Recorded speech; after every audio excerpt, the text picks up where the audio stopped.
उत्तर प्रदेश के फर्रुखाबाद जिले से खबर है। फर्रुखाबाद जिले में भारत सरकार एवं उत्तर प्रदेश सरकार की पहल पर उत्तर प्रदेश में अध्ययनरत युवाओं के तकनीकी सशक्तिकरण हेतु प्रधानमंत्री विश्वकर्मा योजना का शुभारंभ एवं टैबलेट वितरण कार्यक्रम राजकीय औद्योगिक प्रशिक्षण संस्थान फर्रुखाबाद में आयोजित किया गया। इस कार्यक्रम का शुभारंभ विधायक अमृतपुर सुशील साक्य, विधायक कैमगंज डॉक्टर सुरभि, जिलाधिकारी आशुतोष कुमार द्विवेदी द्वारा फीता काटकर एवं दीप प्रज्वलित कर किया गया। कार्यक्रम में राजकीय औद्योगिक प्रशिक्षण संस्थान फर्रुखाबाद के 422, अमृतपुर के 241, कायमगंज के 183, कुल 846 छात्र छात्राओं को टैबलेट वितरित किए गए। इस कार्यक्रम में सांसद प्रतिनिधि, विधायक सदर प्रतिनिधि, परियोजना निदेशक जिला ग्राम्य विकास अभिकरण फर्रुखाबाद, उपायुक्त उद्योग फर्रुखाबाद, नोडल प्रधानाचार्य ITI राजवीर सिंह व संबंधित कर्मी और अधिकारी उपस्थित रहे। अमृतपुर श्री सुशील साक्य जी, माननीय विधायिका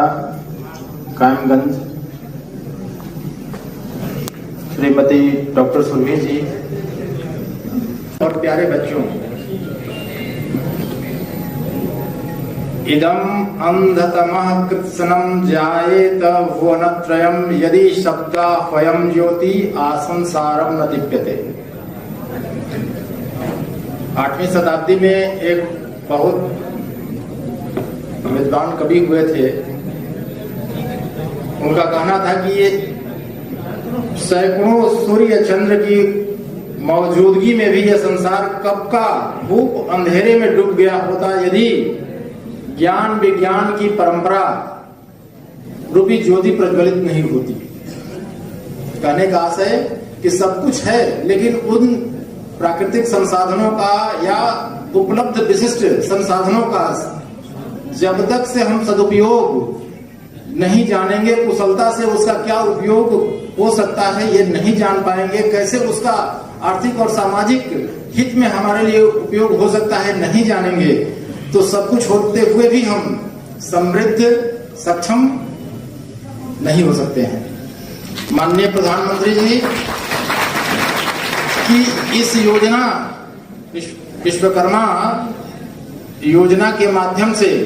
परंपरागत शिल्प कलात्मक प्रतिभा के आधार पर कैसे सामाजिक आर्थिक आधार हमारा मजबूत हो, व्यक्तिगत और सामाजिक और राष्ट्रीय स्तर पर, उसी की पृष्ठभूमि में ये कार्यक्रम आयोजन हमारा है और ये स्कीम भी है। देखिए,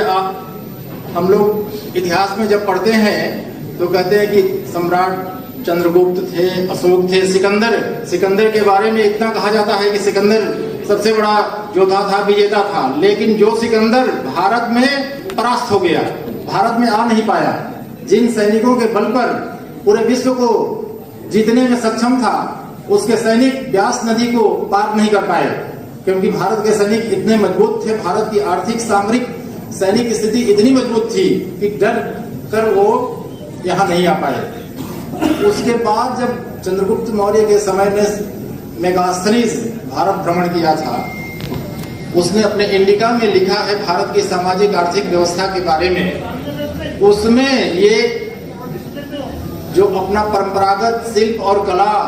और सामाजिक रूप से जो आप लोग स्किल्ड होंगे, इसके बारे में लिखा है। ये भारत की आर्थिक स्थिति, आर्थिक मजबूती में बहुत भारी रोल इसका था। OECD एक ऑर्गेनाइजेशन है, उसने ग्रुप ऑफ इकोनॉमिक्स का एक टीम बनाया, कहा कि वर्ल्ड वाइड इकोनॉमिक ग्रोथ कैसे हुआ, ये हमें इतिहास दिखिए। तो विश्व के विशिष्ट इकोनॉमिस्टों की एक टीम थी, उसने history of world economy millennium perspective लिखा। उसमें भारत के संदर्भ में दिया कि ईसा की शुरुआत से 1500 ईस्वी पूर्व तक भारत वर्ल्ड इकोनॉमी में 66% भारत का GDP कंट्रीब्यूशन था। आप सोच लीजिए, 66%, और इन्हीं परंपरागत स्किल के आधार पर था। तो उन चीजों को फिर से रिवाइव करके भारत को विश्व का महाशक्ति बनाने के लिए अभी माननीय प्रधानमंत्री जी ने जो तीसरी विश्व अर्थव्यवस्था बनाने का संकल्प लिया है, उस दिशा में बढ़ने के लिए भारत को फिर से उस सोने की चिड़िया को बनाने के लिए, विश्व गुरु बनाने के लिए जो देश बनाने की बात है, उस प्रक्रिया के तहत आप लोगों को